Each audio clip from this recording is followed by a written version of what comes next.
कुंभ का इतना व्यवस्थित तरीके से आप भी जाइए ना, हम तो आमंत्रित करते हैं। आपका मीडिया सेंटर बना है, सूचना विभाग ने आपका करा, सारा लोग AI टेक्नोलॉजी लगी है, वहाँ कैमरे हजारों की तादाद में लगे, एक एक चीज न सरकार छुपा सकती है। जाइए, लौट के आपका जो रिएक्शन आए वो हमें बता देना। फिरोजाबाद में प्रदेश के पर्यटन एवं संस्कृति मंत्री ठाकुर जयवीर सिंह ने समाजवादी पार्टी अध्यक्ष अखिलेश यादव पर तीखा प्रहार किया। केंद्रीय बजट की परिचर्चा के दौरान उन्होंने कहा कि अखिलेश यादव महाकुंभ की अच्छाइयों के बीच भी केवल कमियां ही देखते हैं। उन्होंने कहा कि महाकुंभ का आयोजन विज्ञान और ग्रह नक्षत्रों के अनुसार निर्धारित होता है। यह कोई सफाई महोत्सव नहीं है जिसे मनमर्जी से बढ़ाया जा सके। 26 फरवरी को महाशिवरात्रि के साथ अंतिम स्नान होगा। मंत्री ने बताया कि सरकार श्रद्धालुओं की सुविधा के लिए विशेष बसें चला रही है जो उन्हें सुरक्षित स्नान कराकर वापस ला रही हैं। जयवीर सिंह ने अखिलेश यादव पर कोरोना वैक्सीन को लेकर भी निशाना साधते हुए कहा कि अखिलेश ने चुपके से वैक्सीन लगवाई और फिर लोगों को भ्रमित किया कि यह भाजपा की वैक्सीन है। रेलवे स्टेशनों पर भीड़ के सवाल पर उन्होंने कहा कि यह सनातन धर्म की महानता है कि लोग कुंभ स्नान के लिए आतुर हैं। मंत्री ने कहा कि आलोचना स्वीकार है, लेकिन हर अच्छी चीज में कमियां खोजना उचित नहीं। कुंभ में हुई मौतों के सवाल पर उन्होंने कहा कि कुंभ व्यवस्थित तरीके से चल रहा है। जो व्यक्ति सनातन परंपरा को नहीं मानते हैं वो कुंभ की महानता को क्या मानेंगे। कुंभ में हुई घटना की जांच उच्च न्यायालय के सेवानिवृत्त न्यायाधीश की अध्यक्षता में 3 सदस्यीय टीम गठित से कराई जा रही है, जिसकी रिपोर्ट आने पर जो भी दोषी होगा कड़ी कार्यवाही की जाएगी। उन्होंने खुशी जाहिर करते हुए कहा कि वर्ष 2019 में 24 करोड़ श्रद्धालु स्नान करने गए थे, जबकि इस बार 52 करोड़ लोग पहुंचे हैं। अमेरिका सरकार द्वारा भारतीयों को हथकड़ी पहनाकर भारत छोड़े जाने के सवाल पर उन्होंने कहा कि भारतीयों के इस अपमान के लिए भारत सरकार ने कड़ी आपत्ति दर्ज कराई है। जयवीर सिंह ने बजट पर चर्चा करते हुए कहा कि इसमें सभी लोगों का ख्याल रखा गया है। उम्मीद से ज्यादा 12 लाख रुपये वार्षिक आय वालों को आयकर छूट दी गई है। किसान, MSME, स्वास्थ्य, शिक्षा आदि पर ध्यान दिया गया है। हर जिले में कैंसर हॉस्पिटल स्थापित होंगे। मंत्री ने कहा कि यह भव्य दिव्य बजट है जो जन आकांक्षाओं को पूरा करता है और हर सेक्टर को आगे बढ़ाने का काम करेगा। एक और भव्य दिव्य बजट है जो जन आकांक्षाओं को भी पूरा करता है, जो सर्वस्पर्शी भी है, जो हर सेक्टर को आगे बढ़ाने के लिए भी लगातार प्रयास करता हुआ नजर करने की भविष्य की योजना भी है। और विशेष बात यह है कि लोगों ने कभी कल्पना नहीं की थी। कोई 8 लाख रुपया सालाना के पर टैक्स मुक्त करने की मांग कर रहा था, इनकम टैक्स की। ज़्यादा से ज़्यादा लोगों की मांग थी कि 10 लाख तक के टैक्स आय, सालाना आय पर टैक्स, इनकम टैक्स की रिबेट मिलने का काम हो सके, छूट मिलने का काम हो सके। लेकिन किसी ने कल्पना 12 लाख की नहीं की थी। तो सारी कल्पनाओं से, मांगों से ऊपर उठ करके आदरणीय प्रधानमंत्री के नेतृत्व में निर्मला सीतारमण जी, माननीय वित्त मंत्री जी ने 12 लाख रुपए सालाना आय वालों को इनकम टैक्स से मुक्ति देने का काम किया, जिसका स्वागत व्यापक रूप से पूरे देश में हुआ और आम नागरिक से लेकर वरिष्ठ जनों तक, विशेष लोगों तक भी उसकी विशेष सम्मान देने का काम किया है, स्वागत करने का काम किया है।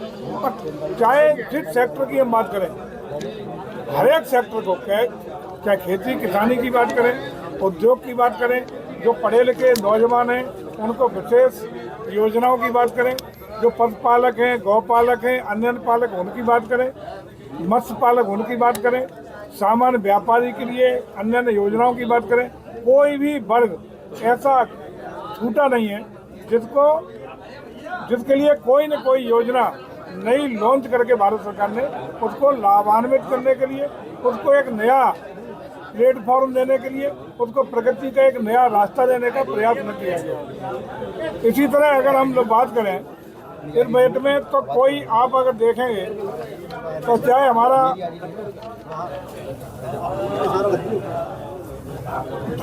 हमारे विकासित कृषि के लिए धान्य कृषि योजना हो, ग्रामीण समृद्धि योजना हो, दलहन की आत्मनिर्भरता के लिए अलग से योजना, किसानों को प्रोत्साहित करने की योजना हो, सब्जी और फल वालों के लिए योजना हो, मत्स्य पालकों के लिए हो। मत्स्य पालकों के लिए हमने मत्स्य को उद्योग का दर्जा देने का भी काम किया है। कपास उत्पादकता का मिशन हो, अलग से उर्वरक में भारत की, अपने देश की स्वायत्तता के लिए और अपने पैरों पर खड़ा होने के लिए, ताकि इम्पोर्ट रासायनिक खादों का उपयोग करना पड़े, तो इसके लिए असम में यूरिया का नया संयंत्र लगाने की बात हो। विकास के इंजन के रूप में MSME के लिए अलग जो नई उद्योग, छोटे मोटे कुटीर उद्योग, लघु उद्योग स्थापित करना चाहते हैं उनके लिए बात हो। स्टार्टअप शुरुआत करने के लिए अलग से 10,000 करोड़ रुपए के फोर्स बनाने की बात हो, फुटवियर और लेदर क्षेत्र में जो लोग काम कर रहे हैं उनकी बात हो, या खिलौना क्षेत्र के लिए अलग से उनको प्रमोट करने के लिए, फूड प्रोसेसिंग के यूनिट लगाने के लिए, मेक इन इंडिया को आगे बढ़ाने के लिए, अटल टिकरिंग योजना के लिए 50,000 अटल टिकरिंग प्रयोगशालाएं स्थापित करने की बात हो, इनके माध्यम से जो हमारे प्राथमिक विद्यालय और पीएससी हैं इनके लिए ब्रॉडबैंड टेक्नोलॉजी से कनेक्टिविटी जोड़ने का काम होगा। चाहे हमारी कौशल विकास की बात हो, आईआईटी सेक्टर में जो छात्र हैं वो उनकी कैपेसिटी बढ़ाने के लिए आईआईटी सेक्टर में नए सीटें बढ़ाने की बात हो, शिक्षा में एआई टेक्नोलॉजी के प्रयोग की बात हो, चिकित्सा शिक्षा के और विस्तार की बात हो, ताकि ज़्यादा से ज़्यादा डॉक्टर हम लोग अपने देश में योग्य डॉक्टर पैदा कर सकें। जिला अस्पतालों में डे केयर कैंसर सेंटर की हर जिले में स्थापना की बात हो, शहरी आजीविका का और सुदृढ़ीकरण का मामला हो, पीएम स्वनिधि में 30,000 रुपये की सीमा के क्रेडिट कार्डों की बात हो, ऑनलाइन प्लेटफॉर्म के कामगारों के कल्याण के लिए। कुंभ का प्रशासन दिल्ली की स्टेशन देखेगा क्या? कुंभ का प्रशासन देखेगा स्टेशन? राहुल गांधी ने भी ये हमला बोला है कि एक बार फिर नाकामयाबी। देखिए घटनाएं दुर्घटनाएं आप देख रहे हो, कहीं एक्सीडेंट की भी हो रही हैं, आज भी कई एक्सीडेंट हुए हैं दिल्ली के स्टेशन पर भी, थोड़ी दुर्भाग्यपूर्ण घटना है। लेकिन कुंभ की व्यवस्थाओं से, कुंभ से व्यवस्थाओं में उसको शामिल नहीं कर सकते हम लोग, क्योंकि जो लोग जा रहे हैं आ रहे हैं ट्रेन से, रोड पे एक्सीडेंट की घटनाएं अलग विषय है। कुंभ का इतना व्यवस्थित तरीके से आप भी जाइए ना, हम तो आमंत्रित करते हैं, आपका मीडिया सेंटर बना है, सूचना विभाग ने आपका करा, सारा लोग एआई टेक्नोलॉजी लगी है, वहाँ कैमरे हजारों की तादाद में लगे, एक एक चीज न सरकार छुपा सकती है।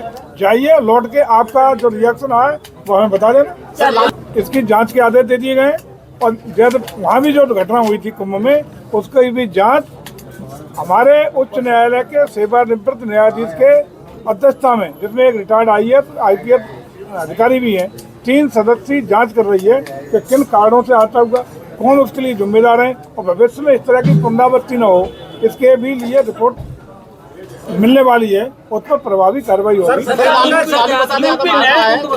फालतू है, कोई कुंभ नहीं है। जो भी सनातन संस्कृति को, सनातन परंपराओं को ही फालतू बताते रहे, उसी को गरियाने के नाम पर, तुष्टीकरण के नाम पे ही उनकी सरकारें बनती रही हों, तो ऐसे लोगों के को मैं समझता हूँ देश की जनता ने हाशिए पे लाने का काम किया है, और ऐसे लोग निश्चित रूप से हाशिए पे ही पड़े रहेंगे। वो निश्चिंत रहे, सनातन को गाली देने वालों को पूरे देश की जनता जवाब देने। सर, फतेहपुर का जिलाध्यक्ष का एक वीडियो वायरल हो रहा है जिसमें 50 लाख रुपए एक संगठन से लिए गए, संगठन में उचित स्थान दिलवाने के लिए। विपक्ष उस पर भी हमलावर है कि आखिर क्या कार्रवाई की गई? उस पर तत्काल उनको नोटिस दिया गया है। नोटिस में अगर वो दोषी पाए जाएंगे तो कार्रवाई पार्टी से निकालने के बाद भी होगी, और उनके खिलाफ अगर ऐसा है तो एफआईआर होकर जेल भी जाएंगे। पार्टी ऐसे लोगों को माफ करने वाली नहीं है। ये वो दोष सिद्ध होगा तो जो भी नियम कायदे हैं उसी के अंतर्गत कार्रवाई होगी। सर, अखिलेश यादव कहते हैं कि 144 साल बीजेपी कह रही है कुंभ को, ये कोई साइंटिफिक रीजन नहीं है। सर, आप क्या कहेंगे? जो व्यक्ति सनातन संस्कृति, सनातन परंपरा, मूल्यों को नहीं मानता हो तो वो क्यों 144 का मानेगा? ये तो हमारे जो गणितज्ञ हैं, विशेषज्ञ हैं, ज्योतिषाचार्य हैं, जो हमारी सनातन परंपरा के जानकार लोग हैं, उनके द्वारा रोज आप सुन रहे होंगे 144 साल बाद, और इसका साइंटिफिक भी योग है जिसको दुनिया मानती है, साइंस ने भी माना है, यूनेस्को ने भी इसको स्वीकार किया है। अखिलेश जी नहीं माने तो इसका तो कोई लाभ नहीं है। तो जिस चीज़ को अंतर्राष्ट्रीय संस्था यूनेस्को मानता हो, जिसको सारी दुनिया मानती हो, जिस सनातन को ही झुठलाने के नाम पर, और अखिलेश जी चाहते हैं कि सनातन को गाली देने के नाम पर ही, तुष्टीकरण के नाम पर ही अगर हमें वोट मिल रहे हैं तो करें अखिलेश जी को मुबारक हो। सर, 116 अवैध भारतीय प्रवासियों को अमेरिका सैन्य विमान से शनिवार देर रात पंजाब अमृतसर लाई है। सर, इस पर क्या कहें?